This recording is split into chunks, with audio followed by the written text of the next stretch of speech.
Hi, and welcome to Module 3 of Solutions Journalism, New Ways of Elevating Your Reporting and Engaging Audiences. We are discussing organizing and telling solutions stories.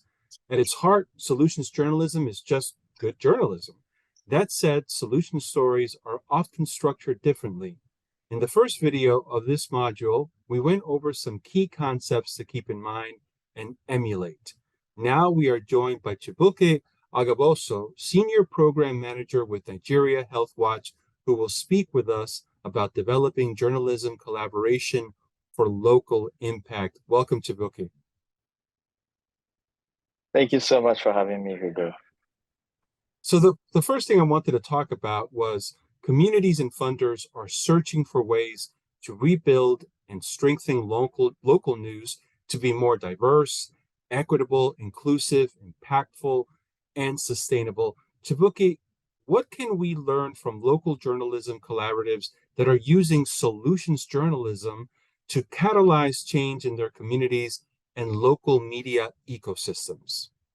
We approached a bottom to top approach. That was the strategy that we used. So instead of going to the journalists directly to say, oh, this is something you can apply to. This is an approach to reporting your business, and we just the training. We don't just train them and move on. So we reach out to the management, the senior the publishers, the senior editors, the editors in chief. Once they have that buy-in to say we want to be part of this, they now nominate journalists to be, to support for us to support in the initiative, and we train them. And not just training them, we now support them over a period of time, say 6 months to 8 months, to be able to do their stories, because we believe in hands-on, not just teaching, but also doing. That's the way to, imbibe the practice of solution journalism. They understood the importance of solution journalism as an accountability tool. Yeah. And in doing our communities, they realize that they can't just do this on their own. And that way they are, amplifying those responses. And in another state, is now collaborating with another journalist in another community, also in another state. And with sufficient time, resources, and leadership, collaborative groups are using solutions journalism to work together in new ways and produce truly remarkable local journalism. Their collaboration is deepening their relationships, changing their mindsets, shifting their ecosystems, and paving the way towards change in their communities. Now let's talk about applying a systems thinking approach to solutions journalism, unlocking new possibilities for the community actors involved in the solution. Journalists who report the stories and audiences who access those stories. Chibuike, what has been your experience? So it's been interesting, actually. So for the work we do as an advocacy organization, we advocate on a lot of issues. Okay, and one of the key issues that we advocate on is maternal health. Amplifying the issues that women face, but beyond the issues, also amplifying those responsible for, solutions. And in doing that, there are so many areas, there are so many things that can cause issues for women, especially as it relates to giving birth. Okay, maternal mortality is a big issue in different parts of the world. Nigeria bears a large percentage of it. Okay, but there are so many parts to that. So applying the systems thinking mindset helps you not look at the whole picture, just trying to find out who is addressing the whole issue of maternal mortality or women, the issues that women are facing. Applying a systems thinking approach helps you look at them in bits.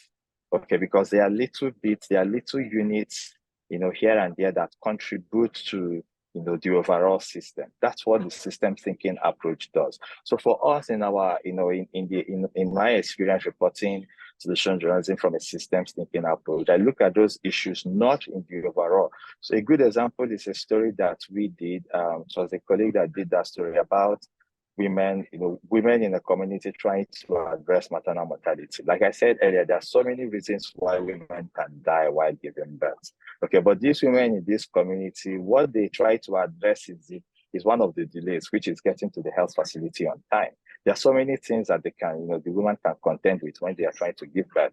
course, we can talk about the quality of care they're receiving, the medications that they're receiving, but getting to the facility on time is one of the big issues. So these women in this community decided to address that issue. They came together, got a vehicle like an ambulance, and paid someone to take them when there's an emergency. So they're addressing just that part of the problem. And for me, that's a good example of systems thinking. I also have that experience when we train journalists. They always say, "Oh, where are the solutions? We always have issues facing us. We always have problems, staring us in the faces." But I always tell them, look at your reporting, try to break it down, in bits. Look at it from a systems thinking perspective. That issue you are trying to report on, you're trying to report on climate change, you're trying to report on agriculture, you're trying to report on the economy, you're trying to report on health. It's a big issue, and there are little things, little factors or units here and there that contribute to the overall system.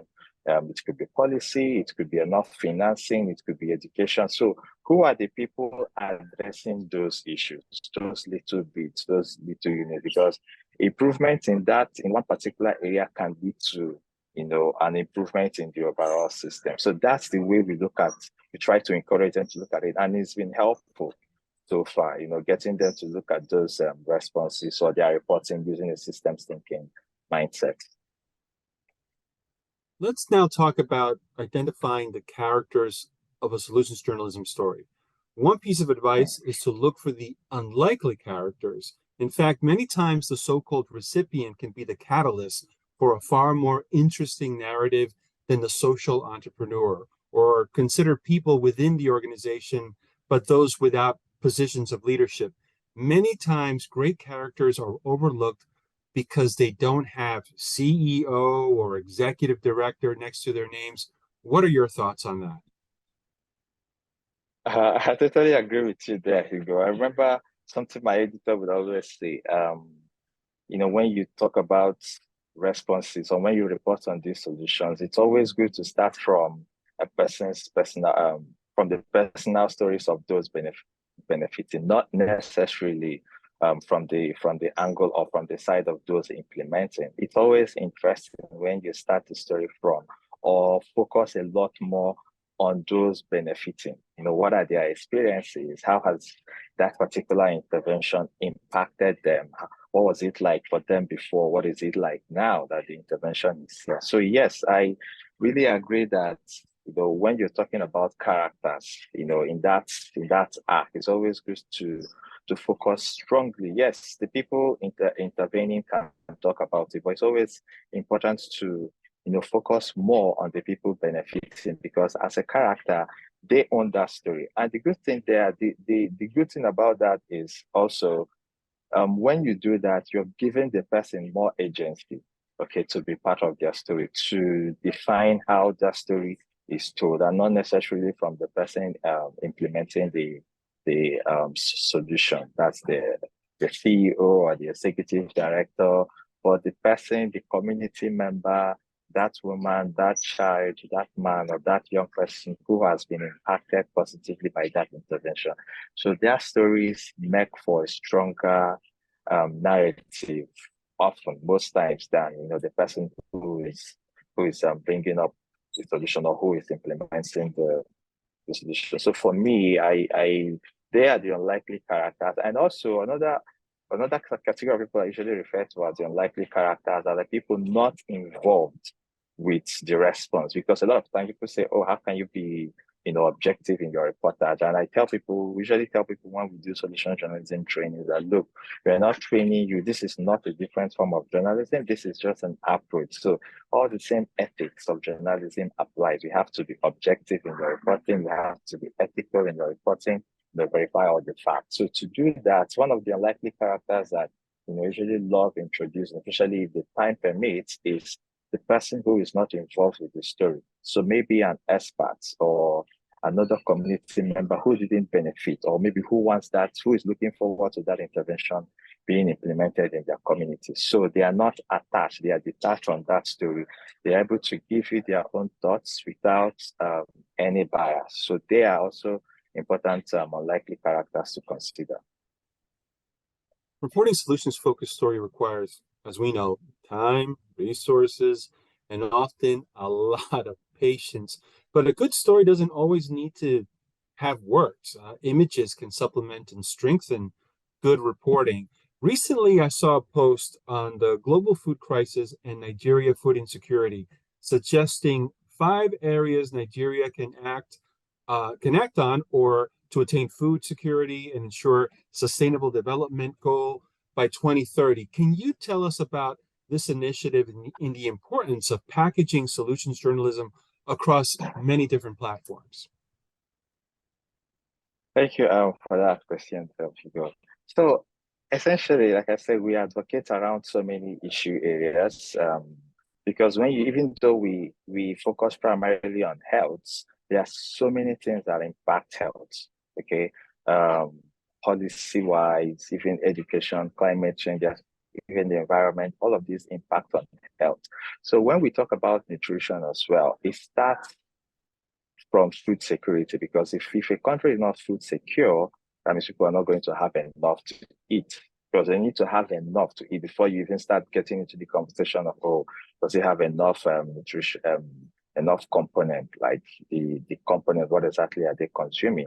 So as far as food security is concerned, one of the things that we proposed, or in a thought leadership article, was poverty reduction. And also looking at that, you see, that breakdown of what to do to, address insecurity. It also takes, if you look at it, it takes that systems thinking approach that we have, mentioned earlier in the questions that you asked. So these are so many things that, because it's not a switch, it's not a magic button that you just switch and, food insecurity is addressed.